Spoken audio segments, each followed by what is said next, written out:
నమస్కారం, సుఖీభవకు స్వాగతం.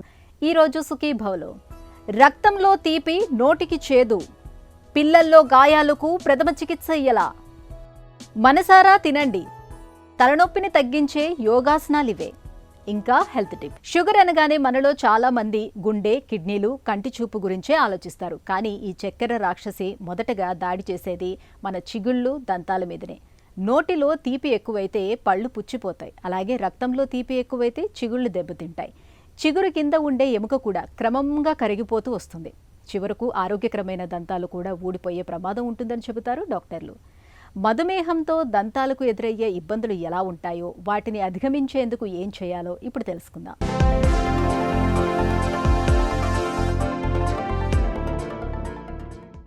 నోటిని తీపి చేసుకోవటం మనసుకు ఆనందాన్నిస్తుంది. కానీ అదే తీపి జబ్బు బారిన పడితే మొత్తంగా ఆరోగ్యమే దెబ్బతినిపోతుంది. డయాబెటీస్ లేదా మధుమేహం నేడు మన దేశంలో సాధారణ సమస్యగా మారిపోయింది. రక్తంలో గ్లూకోజు స్థాయిలు పెరిగితే గుండె, కిడ్నీలు, కళ్ళు దెబ్బతింటాయని అందరికీ తెలుసు. కానీ చక్కెర వ్యాధి మొదట దెబ్బతీసేది, నిశ్శబ్దంగా నష్టం కలిగించేది మన నోటి ఆరోగ్యాన్నే అని గుర్తుంచుకోవాలి. నోట్లో తీపి ఎక్కువైతే పళ్ళు పుచ్చిపోతాయి. అలాగే రక్తంలో తీపి ఎక్కువైతే చిగుళ్ళు చెడిపోతాయి. చివరికి పళ్ళే ఊడిపోతాయి. మన శరీరంలో రోగ నిరోధక వ్యవస్థకు, చిగుళ్ళ ఆరోగ్యానికి మధ్య ఉండే సన్నని పొరను ఈ మధుమేహం అనే రక్కసి ఎలా తునాతునకలు చేస్తుందో, అసలు డయాబెటీస్ వల్ల నోటిలో ఎలాంటి విధ్వంసం జరుగుతుందో వివరిస్తున్నారు డాక్టర్. ఈ మధుమేహము, ఈ పెరిడాంటైటిస్ అనేది చాలా రీసెర్చ్ తర్వాత డాక్యుమెంటెడ్ ఎవిడెన్స్ ఉంది. దానికి diabetes and periodontitis are inter related to each other. అంటే ఈ మధుమేహం ఉన్న వాళ్ళకి పెరిడాంటల్ ప్రాబ్లమ్ ఉన్న వాళ్ళకి షుగర్స్ కంట్రోల్ అవ్వకపోవటం, ఇదంతా చాలా రీసెర్చ్ జరిగి రెండు క్లోజ్లీ రిలేటెడ్ అన్ని ఎవిడెన్స్ ఉంది. సో ఈ మధుమేహం వల్ల ఏమవుతుందంటే, డయాబెటీస్ వల్ల ఇమ్యూనిటీ తగ్గిపోతుంది. గమ్స్ ఫైటింగ్ కెపాసిటీ తగ్గిపోయి, గమ్స్ అనేది ఈ గార వల్ల బ్లీడింగ్ అనేది స్టార్ట్ అయ్యి, అక్కడి నుంచి అవి ఇన్ఫెక్ట్ అయ్యి లోపల ఎముక దాకా పాడైపోతూ ఉంటుంది. సో దీన్ని పెరిడాంటైటిస్ అంటాము. ఒక ఇన్ఫెక్షన్ గమ్స్లోనే ఉంటే కనుక దాన్ని జింజివైటిస్ అని. అది ఆ గమ్స్ నుంచి, అంటే ఆ చిగుళ్ళ నుంచి లోపలికి వెళ్ళి అక్కడ ఎముక కూడా అరిగిపోతూ ఉండి, ఆ ఎముక అరిగిపోయి పస్ అనేది ఫామ్ అవుతే అది పెరిడాంటైటిస్ అని అంటాము. ఎప్పుడైతే పెరిడాంటైటిస్ ఉంటుందో ఈ షుగర్స్ అనేది కూడా కంట్రోల్ కావు. అప్పుడు ఇంకా ఈ డయాబెటీస్లో షుగర్ కంట్రోల్ అనేది ఉండదు. మన రక్తంలో గ్లూకోజు స్థాయిలు నిలకడగా లేనప్పుడు లాలాజలంలో కూడా గ్లూకోజ్ పరిమాణం విపరీతంగా పెరుగుతుంది. ఇది నోటిలోని హానికర బ్యాక్టీరియాకు పంచదార పాకల్లాంటి సహజ విందుగా మారుతుంది. సాధారణంగా మన నోటిలో ఉండే లాలాజలం సహజంగా పళ్లను శుభ్రపరుస్తూ ఉంటుంది. కానీ మధుమేహం వచ్చాక లాలాజల గ్రంథులు దెబ్బతింటాయి. దీంతో జెరోస్టోమియా అంటే నోరు పొడిబారటం అనే సమస్య ఎదురవుతుంది. నోరు పొడారిపోయినప్పుడు లాలాజలం ఉత్పత్తి తగ్గి బ్యాక్టీరియా వేగంగా విస్తరించి ప్లేక్ అనే జిగట పొరను ఏర్పరుస్తుంది. ఇది క్రమంగా గట్టిపడి టార్టార్గా మారి చిగుళ్ల వాపుకు దారితీస్తుంది. దీన్ని మొదట్లోనే గుర్తించకపోతే పరిస్థితి పెరియాడోంటైటిస్ అనే తీవ్రమైన స్థాయికి చేరుకుంటుంది. రక్తంలో అధిక గ్లూకోజు వల్ల రక్తనాళాలు మందంగా మారతాయి. దీంతో రక్త ప్రసరణ తగ్గి చిగుళ్లకు ఆక్సిజన్, పోషకాలు సరిగా అందవు. ఫలితంగా చిగుళ్ళు, పళ్లను గట్టిగా పట్టుకొని ఉండే ఎముక కరిగిపోవటం మొదలవుతుంది. చెట్టు వేళ్లు సడలితే వృక్షం కూలిపోయినట్లుగా ఎముక కరిగిపోవటంతో ఆరోగ్యకరమైన పళ్ళు కూడా కదిలి ఊడిపోవటం మొదలవుతుంది. సో షుగర్ ఉన్న వాళ్ళకి ఏమవుతుంది, బ్లడ్ షుగర్స్ చాలా ఎక్కువ ఉంటాయి. సో వీళ్ళకి ఏంటంటే, ఈ బాడీలో అంటే మన నోట్లో ఏది తీసుకున్నా కూడా ఈ నెంబర్ ఆఫ్ మైక్రో ఆర్గానిజమ్స్ ఉంటాయి. సో ఎప్పుడైతే ఈ షుగర్ ఉంటుందో ఈ మైక్రో ఆర్గానిజమ్స్కి ఇమ్యూనిటీ ఉండదు. సో ఇమ్యూనిటీ లో ఉంటే షుగర్ వల్ల ఇవి ర్యాపిడ్గా మల్టిప్లై అయిపోయి మన పళ్ళ మీద, చిగుళ్ళ మీద డిపాజిట్ అవుతూ ఉంటాయి. సో మన తినే షుగర్స్ వీటికి ఇంకా న్యూట్రిషన్ కింద అయ్యి ఇంకా అవి మల్టిప్లై అయ్యి ఈ గమ్స్ కింద ఒక రకమైన గారలాగా ఫామ్ అవుతూ ఉంటాయి. సో ఎప్పుడైతే ఈ గమ్స్ కింద గారుందో లో ఇమ్యూనిటీ వల్ల గమ్స్కి ఫైటింగ్ చేసే కెపాసిటీ తగ్గి ఆ గమ్స్ నుంచి బ్లీడింగ్ అనేది స్టార్ట్ అవుతూ ఉంటుంది. సో ఈ గమ్స్లో ఇన్ఫ్లమేషన్ స్టార్ట్ అయ్యి ఈ బ్లీడింగ్ స్టార్ట్ అయ్యి స్లోగా గమ్స్ వాచి బ్లడ్ వచ్చి అప్పుడు ఈ లోపల ఉన్న గార ఇంకా డిపాజిట్ అవుతూ ఉంటుంది. సో వాళ్ళకి బ్రష్ చేద్దామంటే బ్లీడింగ్ ఉంటే చాలామంది భయపడిపోతూ ఉంటారు. అందుకని ఈ లోకల్గా వాడే మౌత్ వాషెస్ అట్లాంటివన్నీ వాడి బ్లీడింగ్ కంట్రోల్ చేస్తుంటారు. కానీ లోపల గార్ అనేది అలా ఉండిపోతుంది. సో ఎప్పుడైతే గార్ ఉందో ఈ డయాబెటీస్లో లో ఇమ్యూనిటీ ఉంటుందో అప్పుడు ఇది వెళ్ళి లోపల ఎముక మీద ఇన్వేట్ చేసి ఆ ఎముకను కూడా అరగదీసేస్తూ ఉంటుంది. ఎప్పుడైతే లోపల బోన్ అరుగుతుందో ఒక గ్రాన్యులేషన్ టిష్యూ ఫామ్ అవుతుంది. ఆ గ్రాన్యులేషన్ టిష్యూ ఇన్ఫెక్ట్ అయ్యి దాని నుంచి పస్ అనేది వస్తూ ఉంటుంది. దాన్నే పెరియోడాంటైటిస్ అని అంటాము. సో ఎప్పుడైతే ఇది బోన్ వెళ్ళి అక్కడ ఇన్ఫెక్షన్ స్టార్ట్ అవుతుందో ఈ బ్లీడింగ్ గమ్స్ కూడా తగ్గి గమ్స్ ష్రింక్ అయిపోతూ ఉంటాయి. సో ఈ గమ్స్ ష్రింక్ అయిపోయి ఈ టూత్లో కదలిక అనేది స్టార్ట్ అవుతూ ఉంటుంది. ఈ టూత్లో మొబిలిటీ వచ్చినాక ఇన్ బిట్వీన్ టీత్ గ్యాప్స్ వస్తాయి.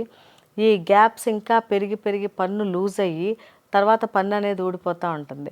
సో ఇదంతా పెయిన్లెస్ ప్రొసీజరే, ఏది పెయిన్ ఉండదు. మనకి వచ్చే సిమ్టమ్ ఏంటంటే నోట్లో బ్లీడింగ్ ఫస్ట్, తర్వాత బ్యాడ్ బ్రెత్, తర్వాత అన్బేరబుల్ బ్యాడ్ బ్రెత్ కూడా ఉంటుంది. షుగర్ జబ్బు మూలంగా దంతాల్లో సమస్యలు మొదలైనప్పుడు లక్షణాలు చాలా స్పష్టంగా కనిపిస్తూ ఉంటాయి.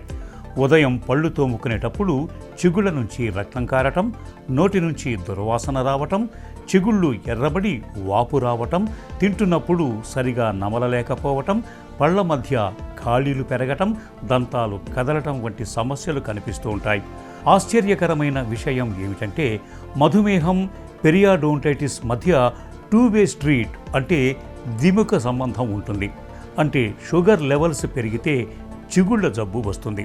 అలాగే చిగుళ్లలో ఇన్ఫెక్షన్ ఉంటే అది రక్తంలోకి సి రియాక్టివ్ ప్రోటీన్, సైటోకైన్స్ వంటి వాపుకారక ఇన్ఫ్లమేటరీ రసాయనాల్ని వదిలి ఇన్సులిన్ నిరోధకతను పెంచుతుంది. ఫలితంగా ఎన్ని మందులు వాడినా షుగర్ లెవెల్స్ అదుపులోకి రావు.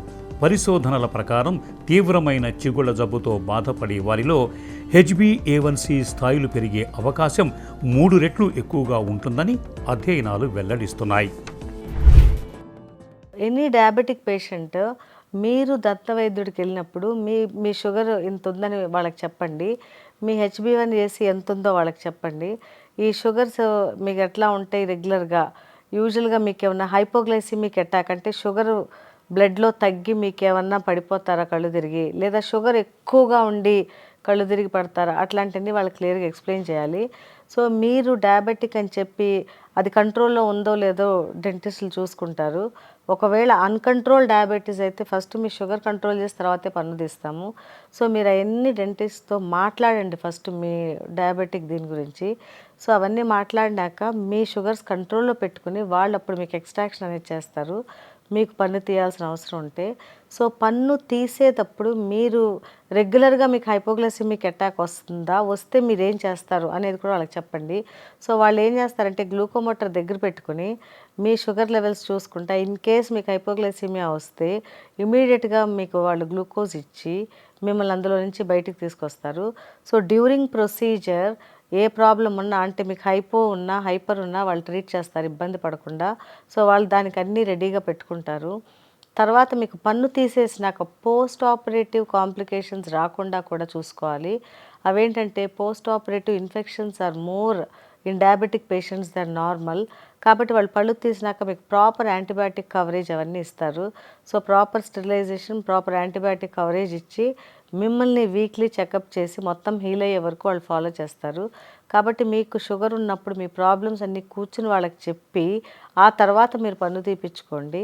నెక్స్ట్ ఏంటంటే మీకు ఈ షుగర్ లెవెల్స్ కంట్రోల్లో ఉన్నాయా లేదా అనేది వాళ్ళకి ప్రాపర్ డాక్యుమెంటేషన్ వాళ్ళ దగ్గర తీసుకుంటారు. సో మీకేంటంటే అది కంట్రోల్లో ఉన్న ర్యాండమ్ బ్లడ్ షుగర్స్ చూసుకుని దాని ప్రకారం మీకు ట్రీట్మెంట్ అనేది ఇస్తారు. షుగర్ మూలంగా తలెత్తిన దంత సమస్యలకు ఆధునిక వైద్యంలో చక్కటి చికిత్సలు అందుబాటులో ఉన్నాయి. చికిత్సలో భాగంగా ముందుగా రక్తంలో HbA1c పరీక్ష ద్వారా గత 3 నెలల సగటు షుగర్ లెవెల్స్ను తెలుసుకుంటారు.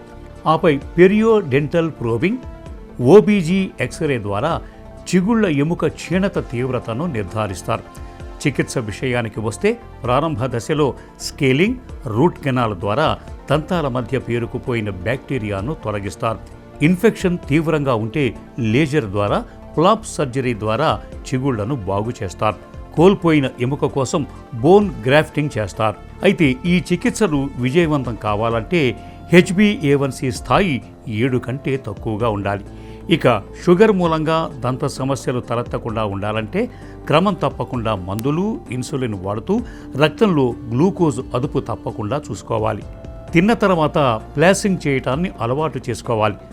నోరు పొడిబారకుండా సరిపడా నీరు తాగుతూ ఉండాలి. 6 నెలలకు ఒకసారి తప్పనిసరిగా దంత వైద్యుణ్ణి సంప్రదించాలి. ఎదిగే వయసులోని పిల్లలు ఎక్కడో ఓ చోట కుదురుగా ఉండరు. ఆడుతూ పాడుతూ ఇల్లంతా కలియతిరిగేస్తూ ఉంటారు. చేతికి అందిన వస్తువునల్లా పీక్ పడేస్తూ ఉంటారు. ఇలాంటప్పుడు కొన్ని సందర్భాల్లో పసి చర్మానికి దెబ్బలు తగులుతూ ఉంటాయి. బయట ఆటలాడుతున్నప్పుడు, ప్రమాదవశాత్తు కింద పడిపోయినప్పుడు చర్మానికి గాయాలవుతూ ఉంటాయి. పిల్లల చర్మానికి గాయాలైనప్పుడు ప్రథమ చికిత్సగా వెంటనే ఏం చేయాలో, గాయాల విషయంలో ఎలాంటి జాగ్రత్తలు తీసుకోవాలో ఇప్పుడు తెలుసుకుందాం.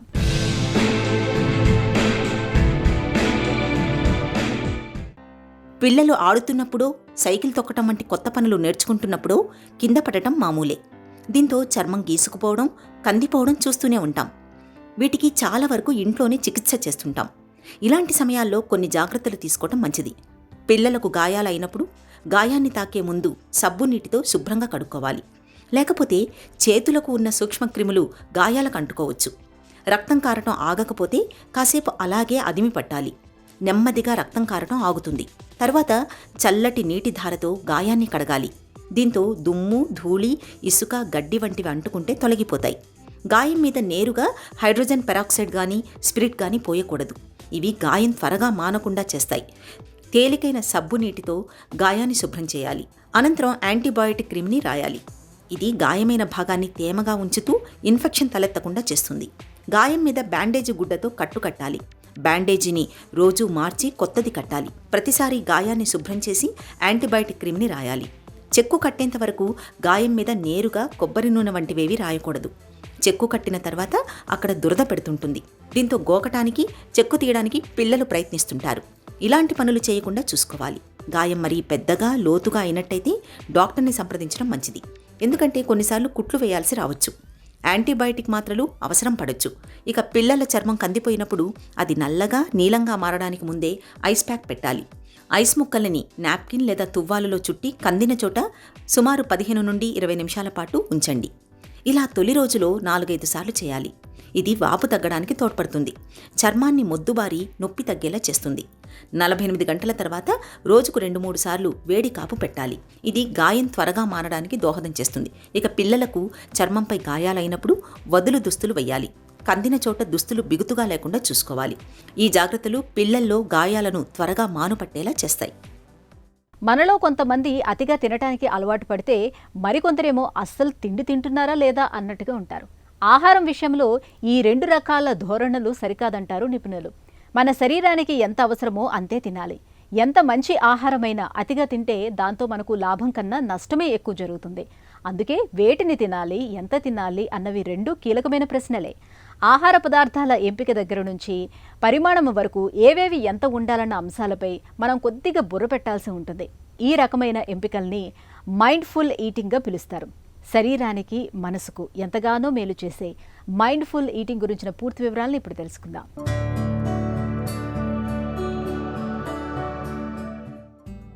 అన్నం పరబ్రహ్మ స్వరూపం అన్నారు పెద్దలు. కానీ నేటి వేగవంతమైన ఆధునిక జీవనశైలిలో మనం ఆహారాన్ని ఆస్వాదించడం మరిచి కేవలం కడుపు నింపుకోవడమే ధ్యేయంగా బతుకుతున్నాం.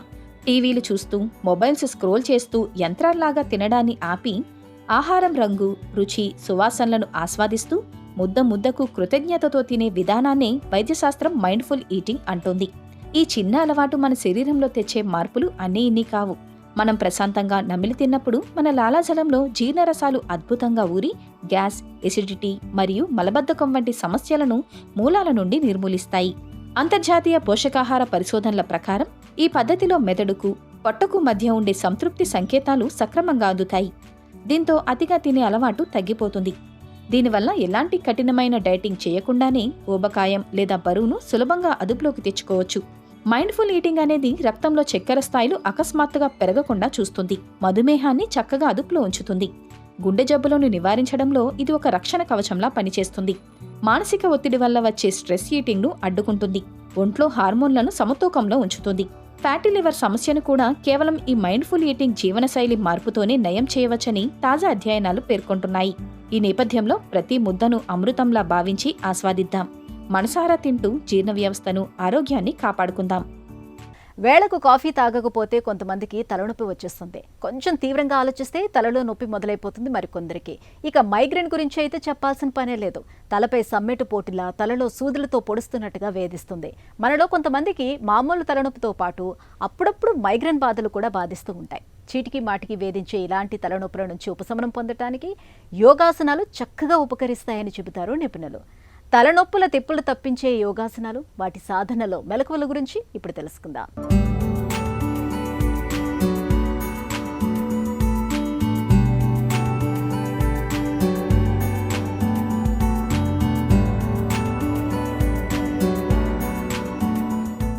ఈనాటి కార్యక్రమంలో చాలా ముఖ్యమైనటువంటి అంశం గురించి తెలుసుకుందాం.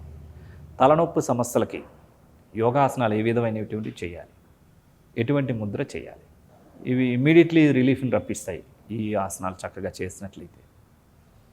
చాలామందికి వివిధమైనటువంటి సమస్యల ద్వారా ముందుగా ప్రభావం చూపించేటటువంటిది హెడ్ పైన. అందుకనే అనుకోనిది ఏది జరిగినప్పటికీ కూడా మైండ్ స్ట్రెస్కి గురై ముందు వచ్చేటటువంటిది హెడేక్, తలనొప్పి. మాట్లాడితే మనం తల పట్టుకుంటూ ఉంటాం, అబ్బా ఇలాగే జరిగిపోయింది, ఇప్పుడు ఏం చేయాలా, టైం అయిపోయింది, ఇలా జరిగిపోయింది ఏంటి, నేను అనుకున్నది జరగలేదు, ఇంకోలా జరిగింది. అదేవిధంగా ఈ స్ట్రెస్ఫుల్ లైఫ్లో ప్రతి ఒక్కరు కూడా తలనొప్పులుగా వచ్చినప్పుడు పట్టించుకోకపోవడం ద్వారా అది ఇంకా మరింత ప్రభావం అయ్యి ఇది మైగ్రేన్గా మారిపోయి ఇంకా వచ్చిందంటే పూర్తిగా అలాగే ఉంటూనే ఉంటుంది. ఇట్లాంటి వాటికి కొన్ని మెడిసిన్స్ కూడా లేవు. అట్లాంటి వాటిని కూడా నయం చేసేటటువంటి శక్తి ఈ ఆసనాలకి, ముద్రలకి ఉన్నాయి మెడిటేషన్ కార్యక్రమాలకి. ఈ తలనొప్పి సమస్యలకు కొన్ని సులభమైన ఆసనాలు చక్కగా వేసినట్లయితే కనుక అతి కొద్ది రోజుల్లో మీరు దాని నుంచి ఇమ్మీడియట్లీ బయటపడగలుగుతూ ఉంటారు. దానికి సంబంధించినటువంటి శశాంకాసనం ఏ విధంగా చేయాలి, పర్వతాసనం ఏ విధంగా చేయాలి, ఆది ముద్ర ఏ విధంగా చేయాలి అన్న దాని గురించి ఇప్పుడు ఎలా చేయాలో చేసి చూద్దాం. తలనొప్పి సమస్యలకు ఇప్పుడు మనం చేయబోతున్నాం శశాంకాసనం, పర్వతాసనం, ఆది ముద్ర. ఈ రెండు ఆసనాలు కూడా కూర్చొని చేసే స్థితి నుంచి మనం చేస్తాం. ముందుగా వజ్రాసనానికి రావడానికి ముందుగా దండాసనానికి రావాలి. కాలు రెండు స్ట్రైట్గా తెచ్చుకొని పాదాలు రెండు జతలో ఉంచుకోవాలి. తర్వాత లెఫ్ట్ లెగ్ని వెనక్కి ఫోల్డ్ చేస్తూ లెఫ్ట్ లెగ్ జతలో రైట్ లెగ్ని కూడా ఫోల్డ్ చేయాలి. పాదాలు రెండు జతలో ఉంటాయి.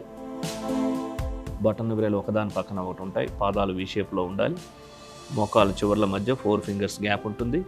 ఈ స్థితిలో రెండు చేతులు వెనకాతల, ఎడమ చేత్తో కుడి చేతి యొక్క మణికట్టును పట్టుకోవాలి. పూర్తిగా శ్వాసను తీసుకోవాలి. శ్వాసను విడిచిపెడుతూ ముందుకు వంగాలి. ముందుకు వంగినప్పుడు వజ్రాసనం పైనుంచి పాదాల మైండ్ సీట్ లేపకూడదు. ఎంతవరకు వీలైతే అంతవరకే ముందుకు వంగాలి. తల భాగం ఏ భాగం అయితే నేలను తాకాలో ఆ భాగం నేలను తాకుతున్నట్టుగా ఉంటుంది. ఈ ఆసన స్థితిలో ఒక 10 సెకండ్ల నుంచి 20 సెకండ్ల నుంచి 30 సెకండ్ల నుంచి ఎంతసేపు ఉండగలిగితే అంతసేపు ఉండాలి. శ్వాస సాధారణంగా ఉంటుంది. ఈ స్థితిలో నిదానంగా మరలే పైకి లేవాలి. శ్వాసను తీసుకుంటూ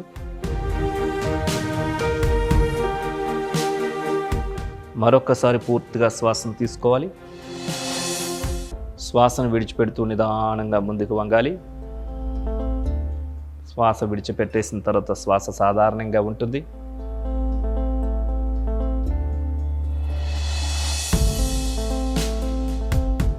ఈ విధంగా 30 సెకండ్ల నుంచి 40 కావచ్చు, 50-60 సెకండ్ల టైం కూడా ఇలా ఉండవచ్చు. శ్వాస సాధారణంగా ఉంటుంది.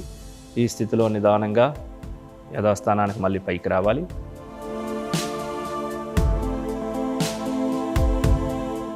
రెండు చేతులు రిలీజ్ చేసి మోకాళ్ళ ముందు రెండు చేతులు బోర్లించి పర్వతాసనానికి రావాలి. రెండు చేతులు మోకాళ్ళ దగ్గర బోర్లించి ఉంచాలి. చక్కగా అరిచేతులు నేల మీద తాకించి ఇప్పుడు 2 కాళ్ళని స్ట్రైట్గా తీసుకొని మౌంటైన్ పోస్చర్లో తీసుకొని రావాలి. అరికాలు పాదాలు మొత్తం నేలను తాకుతున్న విధంగా ఉంటుంది. స్పైన్ స్ట్రైట్గా ఉంటుంది. ఈ విధంగా పర్వతాసన స్థితిలో కూడా 10 సెకండ్ల నుంచి 20 సెకండ్లు, 30 సెకండ్లు ఇలా మీ యొక్క స్థాయిని బట్టి ఉండగలిగిన సేపు ఉంటే చాలా మంచిది. ఇది బ్రెయిన్కి బ్లడ్ సర్క్యులేషన్ అంతా చక్కగా జరిగి తలనొప్పి సమస్యలను, మానసిక ఒత్తిళ్లను తొలగించి మనసును ప్రశాంతంగా ఉంచి మెమరీ కాన్సన్ట్రేషన్ బాగా పెంచేటటువంటి అద్భుతమైనటువంటి ఆసనం. ఇప్పుడు నిదానంగా నీస్ ఫోల్డ్ చేస్తూ వజ్రాసనం మీదకి రావాలి.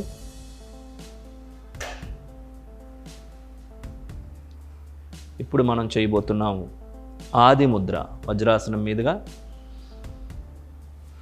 ఈ ఆది ముద్ర ఏ విధంగా చేయాలంటే చేతులు 2 సమంగా ఉంచుకోవాలి. బొటన వ్రేల్ని ముందుగా అరచేతిలోనికి మడవాలి. ఈ 4 వ్రేళ్ళు బొటన వ్రేళ్ళని మూసివేస్తూ పూర్తిగా ఫోల్డ్ చేయాలి. ఈ ముద్రను తొడలపై మధ్య భాగంలో బోర్లించి ఉంచాలి. మోచేతులు 2 శరీర పక్క భాగాలు తాకుతూ ఉంటాయి. వెన్ను నిటారుగా ఉంటుంది. ప్రశాంతంగా కళ్ళు మూసుకోవాలి.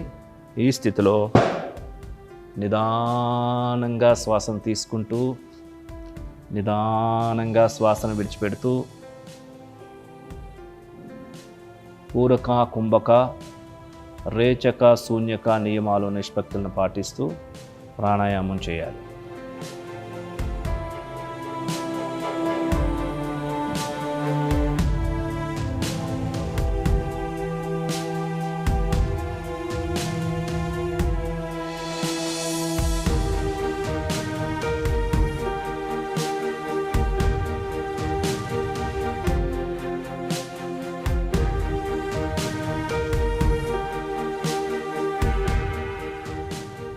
శ్వాసను విడిచిపెట్టిన తర్వాత ఆపాలి. నిదానంగా కళ్ళు తెరవాలి. ముద్రను రిలీజ్ చేయాలి. వజ్రాసనం నుంచి బయటికి రావాలి.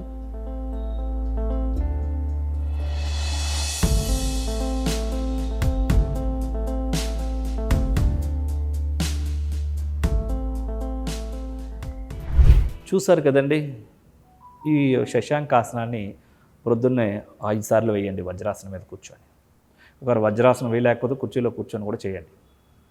పర్వతాసనం ఒక 5 సార్లు చేయండి. కంప్లీట్గా ఈ బ్లడ్ సర్క్యులేషన్ అంతా కూడా హెడ్కి పంపించబడి హెడ్ అంతా రిలాక్స్ అయిపోవడమే కాకుండా వితిన్ ఫ్యూ డేస్లో మీకు రిలీవ్ అయిపోతుంది. అదేవిధంగా ఆది ముద్ర ఒక 5 నిమిషాలు చేయండి. ఎట్లాంటి తలనొప్పి అయినా మీకు తగ్గిపోతుంది. మీకు 10 సంవత్సరాల నుంచి ఉండనివ్వండి, 20 సంవత్సరాల నుంచి ఉండనివ్వండి. నా దగ్గర 30 సంవత్సరాల నుంచి మైగ్రేన్స్ ఉన్నటువంటి వాళ్ళు కూడా శిక్షణ తీసుకున్నారు. వితిన్ ఫ్యూ డేస్లో వాళ్ళు తగ్గించుకున్న సందర్భాలు చాలా ఉన్నాయి. 1 కాదు, 2 కాదు. కాబట్టి అవి శ్రద్ధ పెట్టి చేయాలి. వీటితో పాటుగా చిన్ముద్ర అని, ధ్యాన ముద్ర అని, ఇంకా కొన్ని అనులోమ విలోమ ప్రాణాయామాలని, కొన్ని ప్రత్యేకమైన ఆసనాలు, ముద్రలు ఇవన్నీ కూడా ఉన్నాయి. అవన్నీ కూడా క్రమ పద్ధతిలో చక్కగా చేసినట్లయితే కనుక మీరు ముందస్తు జాగ్రత్తగానే చిన్న తలనొప్పి దగ్గర నుంచి పెద్ద తలనొప్పి వరకు కూడా ఎలాంటి తలనొప్పినైనా సరే చాలా సులభంగా నయం చేసుకోవచ్చు. చూస్తారు కదండి, మరి ఇలాంటి యోగ సాధనలు అందరూ కూడా చేసి అందరూ ఆరోగ్యంగా ఉండాలని కోరుకుంటున్నాం. వేధించే తలనొప్పుల నుంచి ఉపశమనాన్ని అందించే యోగాసనాలు, వాటి సాధనలో మెలకువల గురించి తెలుసుకున్నాం కదా. ఇక ఈరోజు కార్యక్రమాన్ని ముగించే ముందు ఒక చిన్న చిట్కా మీకోసం.